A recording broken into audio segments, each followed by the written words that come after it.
Os 4 domingos do Advento. A palavra advento vem da palavra latina adventus, que significa uma vinda, aproximação, chegada. Quando esperamos a chegada de convidados a nossas casas, acendemos as luzes, antecipamos a sua chegada e assim os recebemos com a alegria da luz. No Advento, preparamos as nossas casas e igrejas enquanto antecipamos com alegria a chegada do Natal, e a luz também se torna cada vez mais brilhante à medida que nos aproximamos desse dia glorioso, o dia em que a luz do mundo visita a Terra.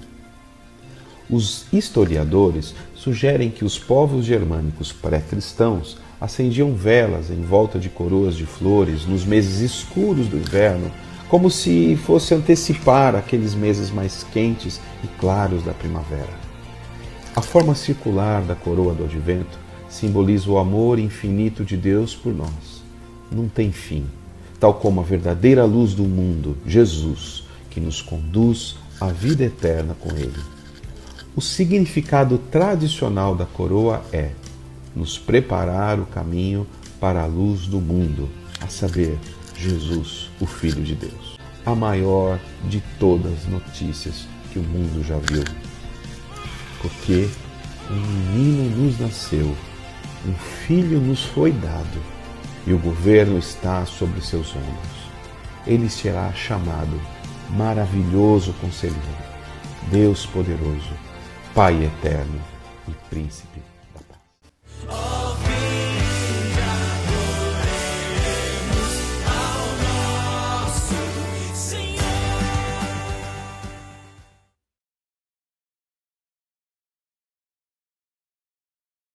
Como o pastor já disse, nós vamos começar a falar sobre a vinda do nosso Salvador, já prevendo, ou pelo menos antecipando, o nosso tempo de Natal, onde nós lembramos o nosso Senhor.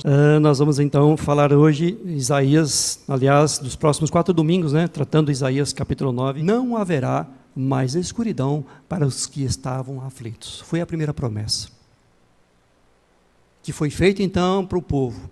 E é a primeira promessa que é dada para mim e para você. Quando Cristo nos salva, quando nós recebemos Ele como Salvador, quando nós entendemos que Ele é este maravilhoso conselheiro, Ele é este Deus poderoso, nós temos que entender que a primeira coisa que Deus quer é nos salvar das nossas aflições. Tudo se resume em Cristo, no Messias que viria, nesse maravilhoso conselheiro. Por que nós não estamos no ano de 7.234? Porque nós estamos há 2023 anos, mais ou menos, da vinda desse Salvador.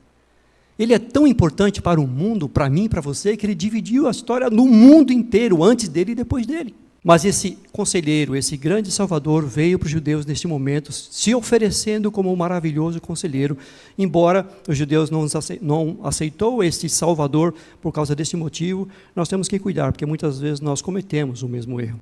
Maravilhoso porque ele transmite um significado de extraordinário, ele é diferente. Conselheiro porque ele determina, ele planeja, ele direciona a execução de um propósito, ele instrui, ele ouve e ele delibera. Quantos de vocês aqui fazem terapia, procurando alguém para te ouvir? Conversar sobre seus problemas, desabafar, procurar ajuda. Um psicólogo ou psiquiatra. Poderia me arriscar a dizer que se você não procurou, não está procurando agora, já procurou no passado, ou vai procurar lá na frente. Um psicólogo ou um psiquiatra. Ou mesmo um pastor. Quem aqui não precisa de direção, de bons conselhos? Quem aqui não precisa desse maravilhoso conselheiro? Quem aqui não precisa de alguém para apontar, olha, aqui é o caminho? Deus usa esses homens, esses psicólogos, psiquiatras e pastores, ou pessoas um pouco mais velhas que você, ou mais experiente, às vezes até mais nova. Dizer, olha, eu sou o bom conselheiro, essa é uma das minhas qualidades, desse menino que veio, desse Deus que ouviu, que está aqui para te ouvir, e antes dele te dar bons conselhos, ele quer dizer para você assim, olha, eu sou um bom ouvinte. Se você tem alguma coisa para falar que ninguém te ouve, se você quer desabafar e você sabe que tem medo de ser criticado ou de ser julgado, esse está aqui para te ouvir. Por isso que ele é o maravilhoso conselheiro, que ele está pronto para te ouvir nas suas angústias. Foi isso que Deus mandou para o povo de Israel, para que o povo de Israel fosse direcionado, para que o povo de Israel entendesse qual seria a saída de toda aquela situação. Mas eles não quiseram, como muitos de nós não queremos. Mas hoje Deus diz para mim, diz para você, que eu ainda sou este conselheiro, sou este ouvinte, estou pronto para te ouvir e para cuidar de você. E antes de ser um bom conselheiro, eu sou um bom ouvinte. E sendo um bom ouvinte, eu estou dizendo para você o caminho. Eu sou o caminho. No momento de tantas mentiras, de tantas direções, ele também diz, eu sou a verdade. Tem dificuldade de saber onde é que está a verdade? Ele diz, não só te aponto a verdade, mas eu digo, eu sou a verdade. Está difícil de escolher o caminho? Então ele diz, eu sou o caminho, venha por mim. Quem me segue, como diz ele, jamais andará em trevas. Antes de ser um bom conselheiro, ele é um bom ouvinte, porque ele não só mostra o caminho, mas ele é o caminho. E ele oferece condições para trilhar o caminho. Não sei se você já passou por isso. Às vezes dá vontade, você está na cama, depende da situação, você fala, acho que hoje eu não vou levantar não, né? Levantar para quê?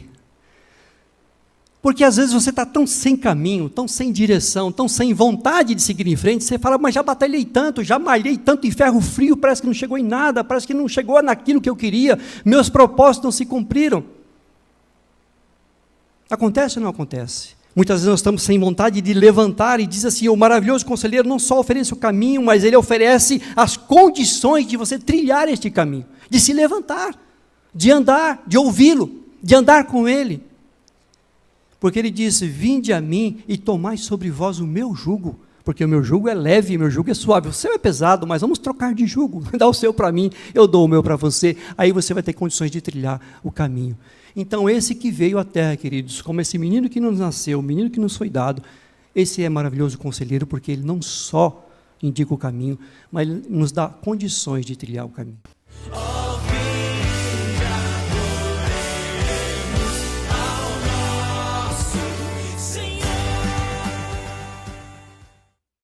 Estamos no segundo domingo do Advento, a gente vai falar, estamos aí tratando sobre os nomes com os quais Isaías chama Jesus, né, com os quais Isaías profetiza Jesus, e nós vamos hoje falar um pouquinho sobre Deus poderoso, e vamos entender esse poder de Deus através das Escrituras. E essa profecia de Isaías, escrita aí 700 anos antes de Cristo, ela se cumpre lá no texto de Mateus 4. Mateus, então, ele usa essa profecia, né? Jesus, ele usou essa profecia para explicar os acontecimentos daquela época. E aí, o versículo 2, ele mostra para a gente que Jesus, ele era a luz do mundo.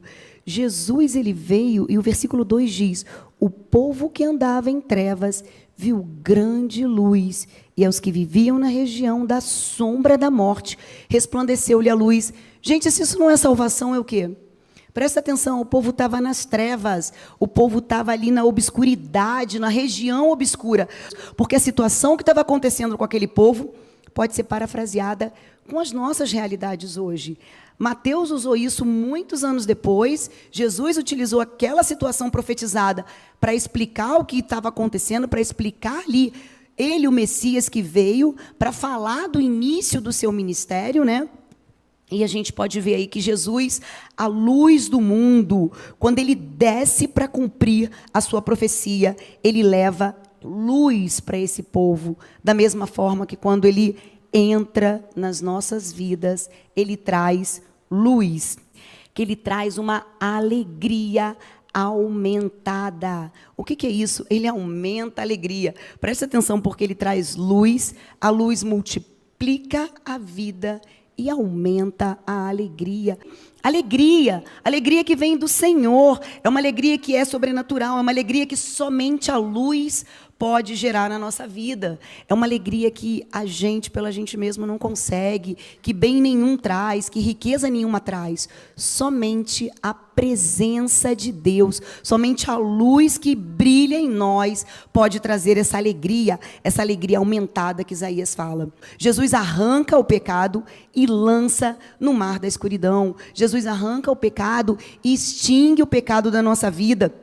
Jesus, ele quebra toda a maldição, Jesus quebra toda a escravidão, Ele nos liberta do poder da morte, do pecado, do poder de Satanás, Ele nos liberta da condenação eterna, Ele traz para a gente essa luz, Ele traz para a gente essa libertação plena.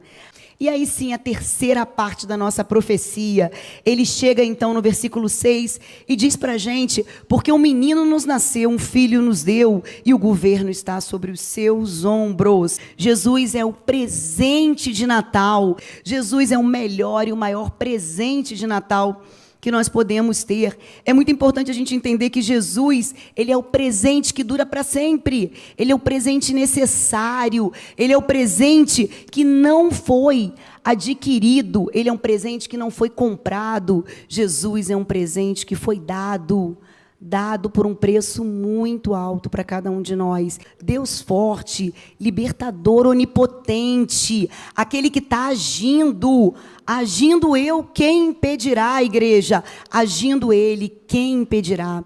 Se o Filho nos liberta, verdadeiramente seremos libertos. Se o Filho nos liberta, verdadeiramente nós somos livres em Cristo Jesus. Ele é um Deus forte, Ele é um Deus de poder, Ele é um Deus poderoso, Ele é o governante vitorioso, Ele é poderoso para fazer infinitamente mais do que tudo do que pedimos ou pensamos. Ele é poderoso, Ele troca a nossa fraqueza pela sua força inesgotável. Ele nos capacita a cumprir a sua vontade para a sua glória. Ele tira a nossa dor, Ele tira a nossa dificuldade e Ele troca isso pela sua infinita glória. Igreja, que a gente possa entender que nós estávamos na obscuridade, que nós fomos resgatados pelo cumprimento da palavra de Deus, que veio, que desceu até Cafarnaum. E essa analogia é para mostrar que ele desceu até o buraco, porque é lá das trevas que ele tira a gente. Ele desce até o lugar mais baixo, abaixo do nível do mar, para arrancar a gente das trevas, para poder trazer vida, trazer alegria para a nossa vida, para aumentar a nossa alegria, trazer luz, multiplicar vida, para quebrar todo jugo, para derrotar e destruir os nossos opressores e arrancar toda e qualquer autoridade maligna espiritual que existia sobre a nossa vida. E hoje nós temos que tomar posse dessa palavra, propriedade desse Deus, que é um Deus todo-poderoso, desse Jesus que Isaías disse, que é um maravilhoso conselheiro, que é o Deus poderoso, o Deus forte, que é o Pai da eternidade e o Príncipe da paz, e que a gente possa dizer como salmista. O salmista diz que alguns povos confiam em carros de guerras, outros em cavalos, mas nós confiamos no nome do Senhor nosso Deus, amém? Que a gente possa crer e guardar essa verdade, igreja, que Deus, Ele é poderoso sobre as nossas vidas, amém?